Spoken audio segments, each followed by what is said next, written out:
Right now, billions of invisible waves are passing through your body.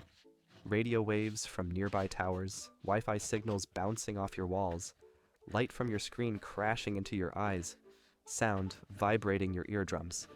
You are swimming in waves every single second, and you probably never think about it. But here is the mind-bending part. None of these waves are actually carrying any matter from one place to another. Energy is flying through you at incredible speeds, but not a single atom is making the journey. So, what exactly is a wave? And how does energy travel without anything actually moving? Once you understand this, you will never look at the world the same way again. Imagine you are at a huge sports stadium and the crowd starts doing the wave. People stand up, throw their arms in the air, then sit back down. The wave ripples around the entire stadium in seconds. But here is the thing. Did any person actually travel around the stadium? Nope. Everyone stayed in their seat. Each person just moved up and down, and the wave pattern moved sideways. That is exactly how all waves work. The individual pieces, whether they are water molecules, air particles, or people in a stadium, they just wiggle back and forth in place. But the disturbance, the pattern of that wiggling, that travels. And that pattern carries energy with it. This is the single most important thing about waves. Energy moves, matter does not. Think about a duck floating on a lake. When a wave rolls by, the duck bobs up and down. It does not get pushed across the lake. The water underneath it is doing the same thing, just moving in little circles up and over and back again. After the wave passes, every water molecule ends up right back where it started. But the energy from that wave, maybe kicked up by a boat far away, traveled all the way across the lake. The wave was just energy hitchhiking on matter, using each particle as a tiny relay station to pass the energy forward. There are two main flavors of waves, and they look completely different. First up, transverse waves. Grab a rope, tie one end to a doorknob, and flick your wrist up and down. You will see a wave zip along the rope. Notice something. Your hand moved up and down, but the wave moved sideways along the rope. That is what transverse means. The wiggling happens perpendicular, at a right angle, to the direction the wave travels. Light works exactly this way. The electric and magnetic fields oscillate up and down, while the wave zooms forward through space. Every time you see a rainbow, watch a sunset, or just open your eyes, you are witnessing transverse waves in action. Now for the other flavor, longitudinal waves. Picture a slinky stretched out on a table. If you push one end forward and pull it back, you will see a pulse of compressed coils travel down the length of the slinky. The coils bunch together, then spread apart, bunch together, spread apart. The coils themselves are moving back and forth in the same direction the wave is traveling. That is longitudinal. Sound is the perfect example. When a speaker cone pushes forward, it squeezes the air molecules together. That compression pushes into the next batch of molecules, which pushes into the next batch. It is like a chain reaction of tiny bumps that carries the vibration from the speaker all the way to your ear. Let us stick with sound for a moment because it is beautifully weird. When someone talks to you, their vocal cords vibrate, pushing air molecules back and forth. Those molecules bump into their neighbors, and those neighbors bump into their neighbors, creating a pressure wave that ripples outward in every direction. By the time that wave reaches your ear, the original air molecules near the speaker's mouth have not moved more than a fraction of a millimeter, but the energy from their voice traveled across the room at about 340 meters per second. That is roughly 760 miles per hour. And here is something fun. Sound moves faster through solids than through air. Put your ear against a table and tap the other end. You will hear it way louder. Water waves are sneaky because they are actually both types of wave at once. On the surface, the water moves up and down like a transverse wave. But underneath, the water molecules move in circular paths, combining both up and down and back and forth motion. Near the surface, these circles are big. Deeper down, they get smaller and smaller until there is almost no motion at all. This is why submarines dive deep to avoid storms. Down there, even the most violent hurricane barely causes a ripple. And remember that duck from earlier? It bobs up and down because it is riding the top of those circles. The wave passes through. The duck goes around in a little loop, and ends up right back where it started. Most waves need something to travel through. Sound needs air or water or solid material.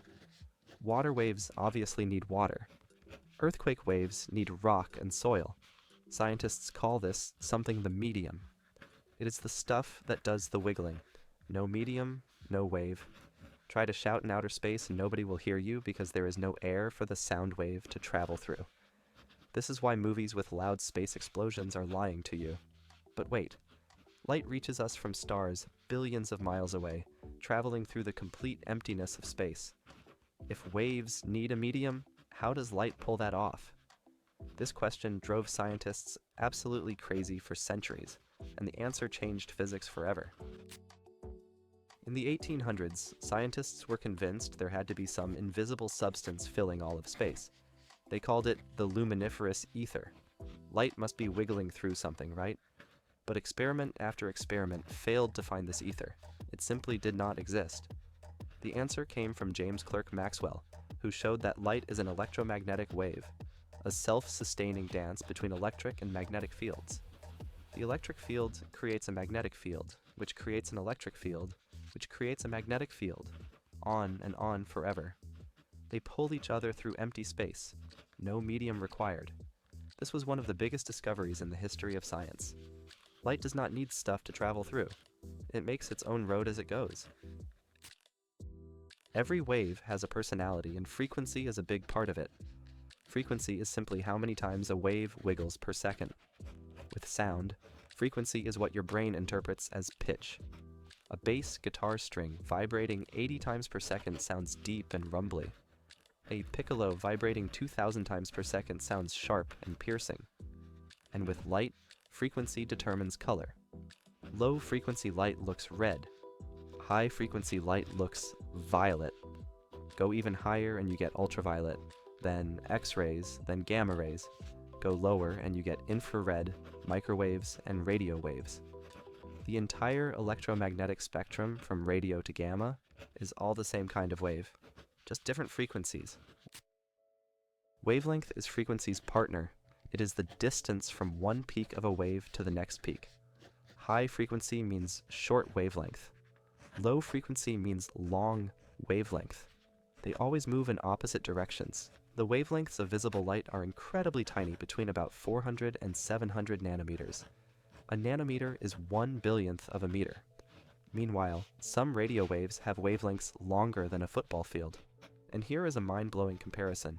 A gamma ray's wavelength can be smaller than an atom, while a single radio wave can stretch longer than the diameter of Earth. Same type of wave, same basic phenomenon, just spanning a size range that is almost impossible to wrap your head around.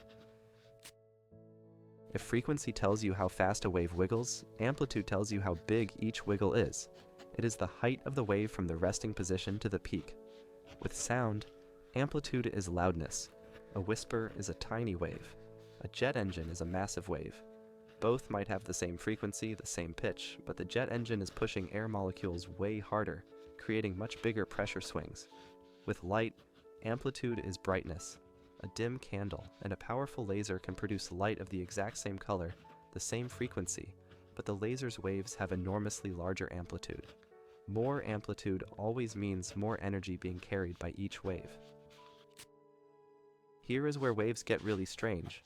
When two waves meet, they do not bounce off each other like billiard balls, they pass right through each other. But at the moment they overlap, something interesting happens. If two wave peaks line up, they combine to make an even bigger peak. Scientists call this constructive interference. If a peak meets a valley, they cancel each other out. That is destructive interference. Noise-canceling headphones use this exact principle. They listen to incoming sound waves, then generate the exact opposite wave to cancel the noise. Two sounds combining to create silence. You can also see interference when two pebbles drop into a pond at the same time. The ripples cross and create beautiful, complex patterns of reinforcement and cancellation. Once you understand waves, you start seeing them absolutely everywhere. Your microwave oven heats food with electromagnetic waves. Your phone sends messages using radio waves. Doctors peer inside your body with ultrasound waves and X-ray waves. Earthquakes send seismic waves rippling through the entire planet. Even your own heartbeat creates a pressure wave that doctors can measure as your pulse. And in 2015, scientists detected gravitational waves from two colliding black holes, ripples in the very fabric of space itself, something Einstein predicted a century earlier. Even matter, at the quantum level, behaves like a wave. Every electron, every proton, every atom in your body has a wave nature. You are quite literally made of waves. So let us go back to where we started. Right now, billions of waves are passing through you, but now you know what that actually means. Energy is rippling through the universe, hopping from particle to particle, field to field, without any single thing making the whole journey. Every sound you have ever heard, every color you have ever seen, every warm breeze you have ever felt, those were all waves delivering energy to your senses. You are a walking, talking wave detector. Your eyes catch light waves. Your ears catch sound waves. Your skin catches heat waves. The entire universe is vibrating, oscillating, waving, and you're right in the middle of it all, surfing on a sea of invisible energy. If you like this video, check out one of these, and don't forget to subscribe.